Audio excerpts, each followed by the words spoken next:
Hey brothers and sisters, today I'm gonna show you how to gas up dito po sa Amerika and sa ibang bansa.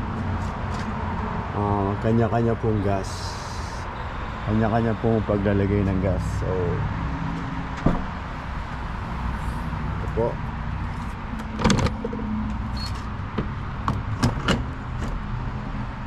tayo sa regular.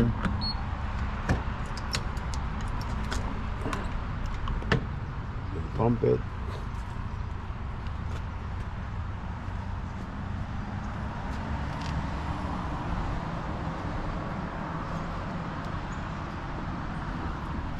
So ganyan lang po kadali.